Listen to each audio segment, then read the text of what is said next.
नमस्कार साथियों, एग्जामपुर 22 के चैनल पर हृदय की अनंत गहराइयों से आप सभी का स्वागत है। साथियों, आज हम पढ़ेंगे एनवायरनमेंट स्टडी यानी पर्यावरण अध्ययन से कुछ रिलेटेड इम्पोर्टेंट क्वेश्चन रहेंगे, जिसे शॉर्ट फॉर्म में ईवीएस कहते हैं। आइए देखते हैं आज का पहला क्वेश्चन। पहला क्वेश्चन है 3R सिद्धांत का सही क्रम क्या है। 3R सिद्धांत के बारे में पूछा गया। 3R, तो पहला हो जाएगा रिसाइकिल, पुनः उपयोग, कम करें। बी हो जाएगा, दूसरा हो जाएगा पुनः उपयोग, कम करना, पुनर्चक्रण। इसके बाद हो जाएगा पुनः उपयोग, रिसाइकिल या कम। इसके बाद हो जाएगा चौथा इनमें से कोई नहीं। ये चार ऑप्शन दिए गए, इसी में देखते हैं क्या रहेगा। चलो एक बार हम 3R को डिस्कस कर देते हैं, कौन कौन 3R होते हैं। चलो देखते हैं 3R। तो पहला हम क्या करते हैं, पहला देख लेते हैं। तो उससे कहा जाता है रिड्यूस। क्या कहा जाता है? रिड्यूस माने होता है चीज़ों को कम कर देना, रिड्यूस। इसके बाद हो जाता है सेकेंड नंबर पे रीयूज। क्या हो जाता है? रीयूज यानी पुनः उपयोग कर लेना। इसके बाद 3 नंबर में अगर हम आर का देखेंगे तो 3 नंबर को हो जाएगा रिसाइकिल। क्या हो जाएगा? रिसाइकिल यानी पुनर्चक्रण। तो ये तीनों के आर उठा लिए गए हैं, तीनों का। इसका एक पहला का आर रिड्यूस, इसके बाद रीयूज, इसके बाद रिसाइकिल। तो ये 3R का कंसेप्ट है। 3R का रिड्यूस माने होता है कम करना, इसके बाद रीयूज माने पुनः उपयोग करना, रिसाइकिल माने पुनः चक्रण कर देना, मतलब उस चीज़ का उपयोग करके अगर खराब हो गया फिर उसे चक्रण कर देना। चलो ऑप्शन देखते हैं, इसका राइट आंसर क्या रहेगा। तो इस क्वेश्चन का राइट आंसर हो जाएगा कौन सा? सेकेंड नंबर, यानी कम कर देना। पहले कौन सा आ जाएगा? पहले आ जाएगा हमारा कम कर देना, इसके बाद पुनः उपयोग कर देना, इसके बाद चक्रण कर देना। तो पहले कोई चीज़ कम करना है, इसके बाद पुनः उपयोग कर देना और पुनः चक्रण। तो याद रखेंगे ये 3R का कॉन्सेप्ट है। आइए अगला क्वेश्चन देखते हैं क्या रहेगा। क्वेश्चन ये भी अच्छा और इम्पोर्टेंट क्वेश्चन है। क्वेश्चन है वन संरक्षण अधिनियम में संशोधन किस वर्ष होता है। वन संरक्षण अधिनियम में संशोधन एक एक्ट आता है, वन संरक्षण से अधिनियम, माना वनों के संरक्षण के लिए आता है, लोगों को जागरूक करने के लिए आता कि वन हमसे हम वन से हम क्या प्राप्त करते हैं, हमें ऑक्सीजन देता है, वर्षा होती है। तो उसके लिए बचाव के लिए एक संशोधन हुआ था, किसमें? संविधान में। आइए देखते हैं कब हुआ था। तो पहला ऑप्शन हो जाएगा 1976, बी हो जाएगा 1988, इसके बाद तीसरा हो जाएगा 1980, चौथा हो जाएगा 1971 यानी 1971, 1976, 1988, 1980 और 1971। ये चार ऑप्शन दिए गए। चलो देखते हैं क्वेश्चन का राइट आंसर क्या रहेगा। तो इस क्वेश्चन का राइट आंसर हो जाएगा बी, यानी 1988 में, 1988 में ये संशोधन किया गया था। आइए नेक्स्ट क्वेश्चन देखते हैं, अगला क्वेश्चन क्या रहेगा। नेक्स्ट क्वेश्चन है प्रश्न नंबर 3, हेपेटाइटिस ए किस प्रकार की बीमारी है। हेपेटाइटिस जो ए है वो किस प्रकार की बीमारी है, ये पूछा गया। तो पहला हो जाएगा भोजन संदूषण, इसके बाद जल जनित रोग, तीसरा हो जाएगा वायु जनित रोग और चौथा हो जाएगा दोनों ए बी, यानी ए ये हो जाएगा और बी ये हो जाएगा, इसके बाद ये सी हो जाएगा और चौथा डी हो जाएगा। तो इसी में से बताना कौन सा राइट आंसर रहेगा। चलो देखते हैं। तो इसका राइट आंसर हो जाएगा चौथा, यानी ए बी, यानी भोजन और संदूषण जल जनित रोग। ये इस प्रकार जल से भी होती है और भोजन से ये बीमारी हो जाती है। आइए अगला क्वेश्चन देखते हैं, प्रकार हैं आइए हेपेटाइटिस के। आइए अगला क्वेश्चन देखते हैं, नेक्स्ट क्वेश्चन क्या रहेगा। साथियों इसके ऑप्शन थोड़ा ऊपर नीचे हो गए, चलो देख लेते हैं, पर क्वेश्चन अच्छा है। क्वेश्चन क्या है? उस वर्ग का उल्लेख करें जो पर्यावरण विनाश में सबसे ज़्यादा पीड़ित है। अगर पर्यावरण का विनाश होता है, पर्यावरण में कोई चेंज होता है, तो सबसे ज़्यादा किस वर्ग को, क्या पूछा, किस वर्ग को पीड़ा प्राप्त होती है, पीड़ित होता है, ये पूछा गया। चलो देखते हैं क्वेश्चन, पहले ऑप्शन समझते हैं। पहला ऑप्शन हो जाएगा मध्यम श्रेणी, इसके बाद हो जाएगा अमीर, और तीसरा हो जाएगा गरीब और चौथा हो जाएगा उपयुक्त सभी। सबको ये विनाश, जब सभी वर्गों को ये पीड़ा होती है कि किसी खास एक वर्ग को होती है। चलो देखते हैं। तो इस क्वेश्चन का राइट आंसर हो जाएगा, क्या हो जाएगा? थर्ड, यानी गरीब। इसमें सबसे ज़्यादा उस वर्ग को पीड़ा प्राप्त होती है। कहेंगे कि आप लोग कहेंगे कि परिवर्तन जब होगा सबके लिए होगा, हाँ सबके लिए होगा, मगर क्या होता है जो गरीब होता है उसको जैसे खाद्य वह भोजन की व्यवस्था हुई या लकड़ी की व्यवस्था, ये क्या हो जाता, उसको भरपूर मात्रा में नहीं मिल पाता। आइए नेक्स्ट क्वेश्चन देखते हैं क्या रहेगा। अगला क्वेश्चन है, सबसे अधिक बार होने वाली तथा प्राकृतिक रूप से घटित होने वाली आपदा का नाम बताइए। क्या पूछा गया, सबसे अधिक बार हुई है और कैसी हुई है, प्राकृतिक आपदा हुई, मानव द्वारा कोई ऐसी आपदा नहीं घटित हुई है। नेचर के द्वारा अगर कोई आपदा सबसे अधिक बार होती हुई कौन सी है, तो पहला हो जाएगा भूकंप, बी हो जाएगा बाढ़, तीसरा हो जाएगा सुनामी और चौथा हो जाएगा इनमें से कोई नहीं। चलो क्वेश्चन का राइट आंसर देखते हैं, इन ऑप्शन में क्या रहेगा। तो इस क्वेश्चन का राइट आंसर हो जाएगा बाढ़। क्या हो जाएगा, बाढ़ जो है वो बहुत बार अधिक बार आती है। भूकंप हर रोज नहीं आता है, सुनामी भी नहीं आती, मगर अधिक बारिश हो जाती है तो बाढ़ आ जाती है। ये नेचुरल रूप से होता है, इसमें मानव का कोई हस्तक्षेप नहीं होता। आइए अगला क्वेश्चन देखते हैं, क्वेश्चन नंबर 6 नंबर क्वेश्चन बहुत अच्छा है, ये एग्जाम में पूछा गया। 6 नंबर क्वेश्चन है, विश्व में कितने जैव विविधता हॉटस्पॉट मौजूद है। क्या पूछा गया, बायोडाइवर्सिटी से संबंधित ये क्वेश्चन हॉटस्पॉट से है, विश्व में पूछा गया, वर्ल्ड में। पहला हो जाएगा 34 34, बी हो सेकेंड नंबर हो जाएगा 30 तीसरा हो जाएगा 35 35, चौथा हो जाएगा 36 यानी 36। तब विश्व में अगर पूछे जाते हैं, हम भारत की बात कर लेते हैं कि भारत में कितने हॉट स्पॉट हैं, तो भारत में याद रखेंगे 4 हॉट स्पॉट हैं भारत के अंदर। अब विश्व में पूछा गया तो विश्व का देखते हैं, तो इस क्वेश्चन का राइट आंसर रहेगा कितना, 36। टोटल कितने विश्व में, 36 में। भारत इंडिया में याद रखेंगे 4 ही हॉट स्पॉट है। आइए अगला क्वेश्चन देखते हैं क्या रहेगा। नेक्स्ट क्वेश्चन,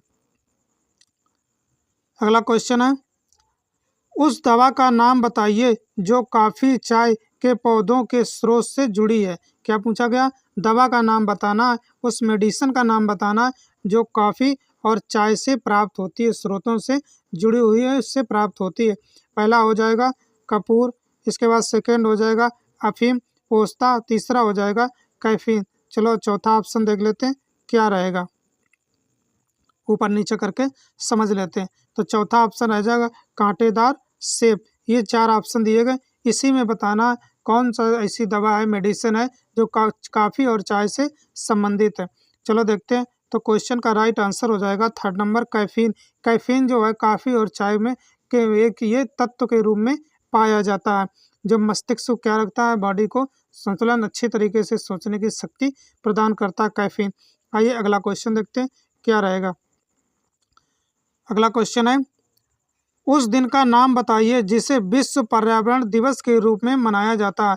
उस दिन का नाम बताना, उस तारीख को बताना कि जहाँ जब वर्ल्ड पर्यावरण विश्व, क्या पूछा गया, विश्व पर्यावरण दिवस मनाया जाता है, वर्ल्ड एनवायरनमेंट डेज के रूप में मनाया जाता है। पहला हो जाएगा 5 जून, सेकेंड हो जाएगा 6 जून, थर्ड हो जाएगा 8 जून और चौथा हो जाएगा 10 जून।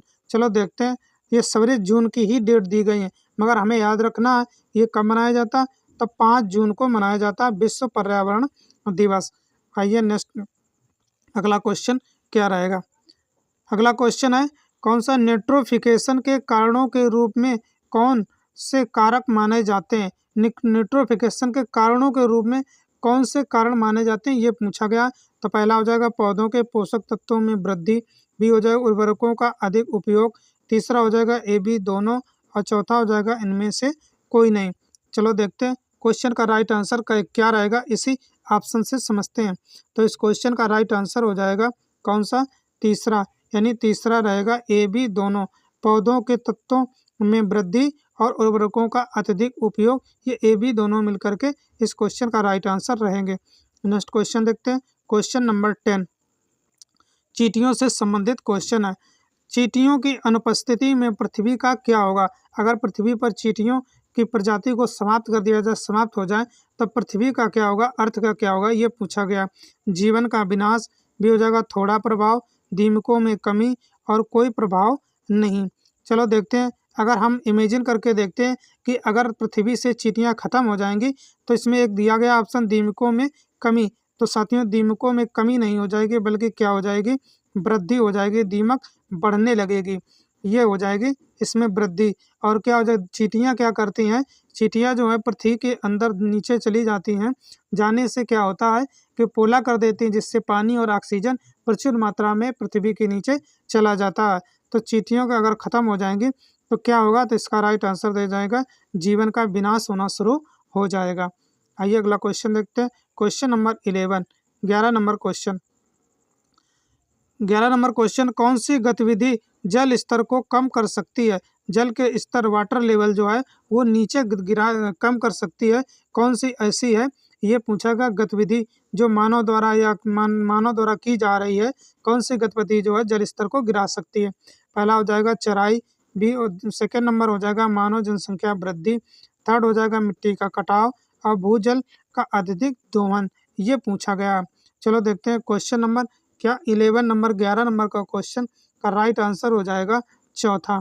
चौथा हो जाएगा भूजल का अत्यधिक दोहन, अधिक पानी को निकालना ट्यूबवेल से या किसी से उसको बर्बाद कर देना, बेकार कर देना, तो ये क्या करता है कि जल स्तर को नीचे गिराता चला जाता। आइए next question number 12, 12 number question देखते हैं।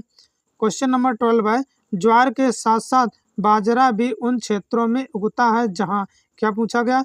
ज्वार और बाजरा के बारे में पूछा गया, बाजरा यानी मिलेट के बारे में पूछा गया। वह स्थान कहाँ पर है, कौन सा होता है जहाँ पर दोनों चीज़ें उग जाती हैं?